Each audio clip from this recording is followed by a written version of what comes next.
बिस्मिल्लाहिर्रहमानिर्रहीम। अस्सलाम वालेकुम नाजरीन, मैं हूं सरदार हसनैन हनीफ़ और आप देख रहे हैं न्यूज़ इनसाइड। नाजरीन, आज साबिक़ सदर पाकिस्तान जनाब परवेज़ मुशर्रफ साहब जो है वो हल्के हकीकी से जा मिले हैं। अल्लाह पाक उनकी अगली मंजिलें जो हैं वो आसान करें और उनकी जो है वो मग़फ़िरत फ़रमाएँ और उन्हें करवट करवट जन्नत अता फ़रमाएँ। नाजरीन, पाकिस्तान के मुआशी हालात जो हैं वो दिन ब दिन बिगड़ते जा रहे हैं और मामलात और हालात जो हैं वो किसी भी सूरत जो है वो बेहतरी की तरफ जाते हुए नज़र नहीं आ रहे। नौबत यहाँ तक आन पहुँची है कि IMF ने भी जो है वो अगली किस्त के इजरा के लिए जो अपनी शराइत मौजूदा इम्पोर्टेड हुकूमत के आगे रखी हैं, उनमें से एक सबसे अहम जो शर्त है वो ये है कि मौजूदा इम्पोर्टेड हुकूमत जो है वो पाकिस्तान तरीके इंसाफ के साथ जो है वो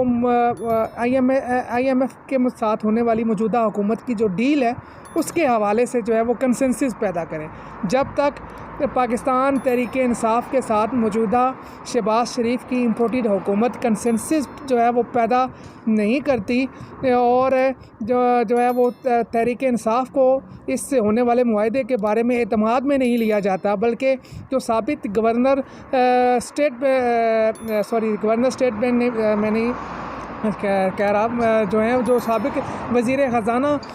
हफीज़ पाशा साहब हैं, उन्होंने बल्कि ये दावा किया है कि IMF ने ये शर्त रखी है कि जो IMF के साथ मौजूदा इम्पोर्टेड हुकूमत का जो मुआहदा हो रहा है उस मुआहदे पर उन्हें जो है वो पाकिस्तान तरीके इंसाफ के के भी जो है वो दस्तखत चाहिए। पाकिस्तान तरीके इंसाफ की तरफ से जो है वो इमरान खान साहब के दस्तखत चाहिए, तो तभी जो है वो IMF इस मुआहदे को जो है वो मुकम्मल तसव्वुर करेगी। तो दूसरे अल्फाज में जो IMF है वो भी ये जानता है कि पाकिस्तान में इस टाइम जो पॉपुलैरिटी ग्राफ है वो पाकिस्तान तहरीक इंसाफ का इतना बढ़ चुका है कि अगर हाल में इलेक्शन होते हैं तो पाकिस्तान तहरीक इंसाफ वाज़िया जो है वो बरतरी के साथ अक्सरियत के साथ जो है वो हुकूमत बनाने में कामयाब हो जाएगी। बल्कि आप दूसरे अल्फाज में ये कहें कि IMF ये जानता है कि अगर कोई वेटिंग गवर्नमेंट है, अगर आने वाली कोई हुकूमत है तो वो पाकिस्तान तहरीक इंसाफ की है और इमरान खान की है। तो लिहाजा IMF जो है वो इस बात को लेकर परेशान है कि वो अभी जिस मौजूदा इम्पोर्टेड हुकूमत के साथ मुआहदा कर रहे हैं तो उस मुआहदे की कोई वक़्त नहीं है, क्योंकि इस हुकूमत के पास जो है कोई मैंडेट नहीं है, अवामी मैंडेट नहीं है। ये अवाम के वोटों से जो है वो इक़्तिदार में नहीं आए। और अगर जिस तरह के पाकिस्तान के अंदर इस टाइम सियासी हालात चल रहे हैं, अगर कल जो है वह 2 महीने बाद, 3 महीने बाद या 6 महीने बाद पाकिस्तान में इलेक्शन हो जाते हैं तो मौजूदा इम्पोर्टेड हुकूमत ने तो जो है वो इक़्तिदार में नहीं आना। तो इक़्तिदार में आने वाली जो जमात है वो पाकिस्तान तहरीक इंसाफ होगी। और अगर पाकिस्तान तहरीक इंसाफ इक़्तिदार में आने के बाद IMF के साथ जो मुआहदा ये मौजूदा इम्पोर्टेड हुकूमत कर रही है, इस मुआहदे पर जो है वो पूरा नहीं उतरती, इस मुआहदे को आगे लेकर नहीं जाती, तो उस सूरत में IMF के लिए जो है वो मसाइल पैदा हो जाएंगे। तो लिहाजा IMF जो है मौजूदा मुआहदे के लिए जो गारंटी चाहता है वो ये चाहता है कि मौजूदा इम्पोर्टेड हुकूमत कंसेंसस पैदा करे इस मुआहदे को लेकर तहरीक इंसाफ के साथ, और हफीज़ पाशा साहब के बकौल उन्हें जो है वो इस मुआहदे पर जो है वो PTI के और इमरान खान के जो है वो दस्तखत भी चाहिए। तो देखते हैं मौजूदा हुक्मरान जो हैं वो कब अकल के और होश के नाखून लेते हैं और पाकिस्तान को मौजूदा सियासी बुरान से जो है वो निकालने की तरफ कोई कदम उठाते हैं। नाज़रीन, हालात इस कदर बदतर हो चुके हैं कि हमारे मुखालफीन, हमारा अब्दी दुश्मन इंडिया जो है, जो भारत है, वो भी अब हमारी जो आप कह सकते हैं मुआशी हालत पर जो है वो मजाक उड़ा रहा है हमारा। वो वहाँ पर जो है वो TV शोज़ हो रहे हैं, वहाँ पर जो है वो उनके जो डिफेंस एनालिस्ट हैं वो तनकीद कर रहे हैं, वो हमारा मजाक उड़ा रहे हैं। वहाँ पे उनके जो मुआशी माहिरीन हैं वो हमारा मजाक उड़ा रहे हैं। तो वो ये कह रहे हैं कि पाकिस्तान के पास तो अब जो है वो पेट्रोल ख़रीदने तक के जो है वो पैसे नहीं हैं, पाकिस्तान के पास तो अब जो है वो इस्तेमाल के लिए गंदम नहीं है। तो वो पाकिस्तान के हालात को तशबीह दे रहे हैं श्रीलंका के हालात के साथ। वो ये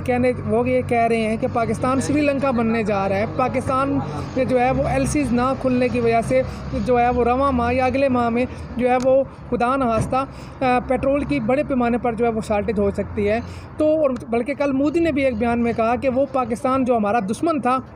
उसको हमने जो है वो नाकों चने चुभवा दिए हैं। अब वो जो है वो कशकोल लेकर उनके जो हुक्मरान हैं वो दुनिया भर में जो है वो भीख मांगते फिर रहे हैं और उनके पास जो है वो पैसे नहीं हैं। कर्ज़ वापस करने के लिए, उनके पास पैसे नहीं है जो है वो इंपोर्ट्स करने के लिए, उनके पास पैसे नहीं है अपनी मैशत को चलाने के लिए। तो नाज़रीन, इस तरह के हालात मौजूदा इम्पोर्टेड हुक्मरानों ने पाकिस्तान के साथ कर दिए हैं कि अब हमारे दुश्मन भी जो हैं वो हमारे हालात पर जो है वो ताने कस रहे हैं, वो हमारे मजाक उड़ा रहे हैं। और अभी तक जिन लोगों ने ये तजुर्बा किया पाकिस्तान के साथ, जो लोग इन नाइल और नालायक हुक्मरानों को जिन्होंने ला कर हमारे सरों पर बिठाया, वो लोग भी अपनी गलती को सुधारने के बारे में जो है वो ना सोच रहे हैं और ना ही उन्होंने सुधारने के लिए कोई कोशिश की है। दूसरी जानिब नाज़रीन, इतलात ये हैं कि रवा माह जो है वो पेट्रोल की प्राइसेस में भी जो है वो मुबैना तौर पर मज़ीद इजाफ़ा होगा और डॉलर की जो बढ़ती हुई कीमत है वो भी रुकने का नाम नहीं ले रही और मुबैना तौर पर जो है वो डॉलर को जो है वो 300 की जो हद है वहाँ तक जो है वो पहुँचने के जो है वो दावे किए जा रहे हैं। तो देखते हैं कि पाकिस्तानी रुपया जो है वो मज़ीद कितना जो है वो डॉलर के मुकाबले में कमज़ोर होता है, क्योंकि जितना ज़्यादा डॉलर की कीमत बढ़ेगी उतनी ज़्यादा महंगाई में इजाफ़ा होगा। बिजली की कीमतों में आप इजाफ़ा दे लें, जो LPG है, जो घरेलू सिलेंडर्स हैं, उनकी कीमतों में जो है वो 600 से 700 रुपया फ़ी सिलेंडर इजाफ़ा कर दिया गया है। गरीब आदमी जिसकी तनख्वाह 10 से 15 हज़ार है, जो पहले मुश्किल से गुजारा कर रहा था, वो इन हालात में अब जो है जिस तरह डॉलर की कीमत ऊपर जा रही है और महंगाई की शरह में इजाफ़ा हो रहा है, वो मज़ीद किस तरह जो है वो अपने घर का बजट बनाएगा, वो किस तरह जो है वो अपने बच्चों की स्कूल्स की फ़ीस जो है वो अदा करेगा, वो किस तरह जो है वो बिजली के और गैस के बिल अदा करेगा, वो किस तरह जो है वो किराया अदा करेगा। तो हालात जो हैं वो हमारी सोच से ज़्यादा जो हैं वो बदतर हो चुके हैं, बल्कि 75 साल तारीख़ में कभी इस तरह के हालात का सामना नहीं करना पड़ा पाकिस्तान को, जिस तरह के हालात पर ला खड़ा किया है इस इम्पोर्टेड नालायक मुस्लिम लीग नून की हुकूमत ने पिछले 9 माह में। दूसरी जानिब नाज़रीन, जो पाकिस्तान के ज़री माहिरीन हैं उनका ये दावा है कि पाकिस्तान के पास जो है वो अब सिर्फ 1 माह का स्टॉक रह गया है ज़री अजनास का और ज़री अदवियात का, और अगर मौजूदा हुकूमत ने जो है वो LCs पर जो है वो पाबंदी ना उठाई तो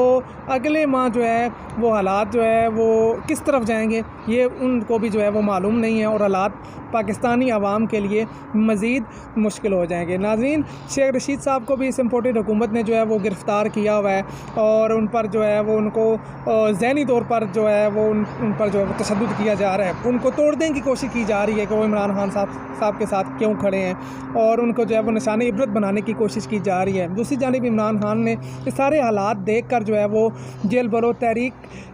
की तैयारी का भी ऐलान कर दिया है। देखते हैं कि इमरान खान साहब का ये जो फ़ैसला है जेल भरो तहरीक का, ये कितना कारामद साबित होता है। लेकिन मेरे ख्याल से ये फ़ैसला अभी इमरान खान साहब को नहीं लेना चाहिए, क्योंकि ये मौजूदा हुक्मरान तो चाहते ही ये हैं कि पाकिस्तान तहरीक इंसाफ के कारकुनान को और उनके जो कैदीन हैं उनको दबाया जाए, उनको मारा जाए।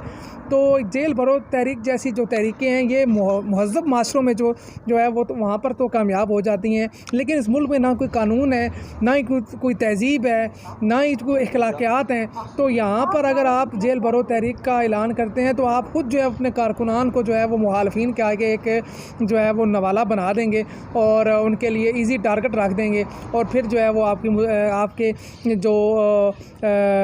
वोटर हैं, आपके जो सपोर्टर हैं, उनके लिए हालात मज़ीद जो है वो मुश्किल बना दिए जाएंगे। तो इमरान खान साहब को अपनी इस स्ट्रैटेजी पर जो है वो नज़रसानी करनी चाहिए और मज़ीद जो है वो बेहतर अंदाज से जो है वो खेलना चाहिए। दूसरी जानिब पंजाब में और KPK में इलेक्शन करवाने हैं, नई हुकूमतें वक्त के दरमियान जो है वो घेरा तंग होता जा रहा है। लाहौर हाई कोर्ट में जो गुज़िश्ता समाअत हुई उसमें जज साहब ने बड़े वाज़िह अंदाज में ये कहा कि आइन में जो है वो 90 दिन के अंदर इलेक्शन कराना लाजमी करार दिया गया है और 90 दिन से ज़्यादा जो है वो इलेक्शन को आगे नहीं लेके जाया जा सकता।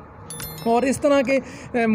जो मशहूर जो है वो कानूनदान है वो भी ये दावा कर रहे हैं कि अगर आप 90 दिन से ज़्यादा आगे लेकर जाते हैं इलेक्शन को तो फिर ये आइन से इनराफ़ होगा, आइन तोड़ने के मुतरादिफ होगा, और जो लोग ये करेंगे उनके लिए मुस्तकबिल में जो है वो मुश्किलात पैदा हो सकती हैं। तो देखते हैं मौजूदा हुकूमत इलेक्शन के कहाँ तक भागती है। लेकिन दूसरी जानिब इलेक्शन कमीशन ने जो है वो जो PTI के जो अरकान के इस्तीफ़े मंजूर हुए थे कौमी असम्बली से, उन नशिस्तों पर जो है वो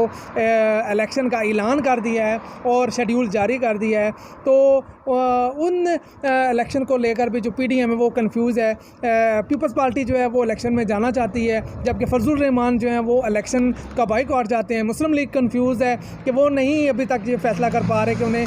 इन ज़िमनी इंतखाबात में भी हिस्सा लेना चाहिए या इसका बाइकआउट करना चाहिए। क्योंकि एक बात बड़ी वाज़ेह है कि उन्हें चाहे वो ज़िमनी इंतखाबात हों या पंजाब और KPK में जनरल इलेक्शन हो, दोनों तरफ उनको जो है वो वाज़ेह शिकस्त नज़र आ रही है। लेकिन ये लोग अपनी शिकस्त के खौफ से, अपनी हार के खौफ से, और जो उनको जो है इक़्तिदार का जो इनको नशा है, उसके लिए इन्होंने पाकिस्तान को जो है और पाकिस्तान की आवाम को जो है और पाकिस्तान की मैशत का जो है इन्होंने बलि चढ़ा दी है।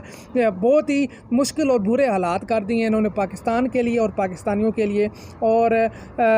जिस तरह IMF अपनी कड़ी शराइत रख रहा है, जिस तरह सुनने में ये आ रहा है कि मुबैना तौर पर उन्होंने फ़ौज कम करने का भी कहा है कि आप अपनी जो है वो फ़ौज की तादाद भी कम करें, अपने डिफेंस के बजट को कम करें। तो इस तरह के जो उनकी डिमांड्स हैं वो पाकिस्तान की सिक्योरिटी के लिए भी जो मौजूदा मुआशी हालात हैं ये ख़तरा बनते जा रहे हैं। देखते हैं पाकिस्तान इन हालात से अल्लाह के फजल से कैसे निकलता है और कब तक ये मौजूदा सियासी और माशी बहरान जारी रखता है। देखते रहिए हमारा चैनल। अगर आपने हमारा चैनल सब्सक्राइब नहीं किया तो उसे लाजमी सब्सक्राइब कर लें। मिलते हैं एक नए व्लॉग में। अपना ख्याल रखिएगा, हमारे लिए दुआ कीजिएगा। अल्लाह हाफ़िज़।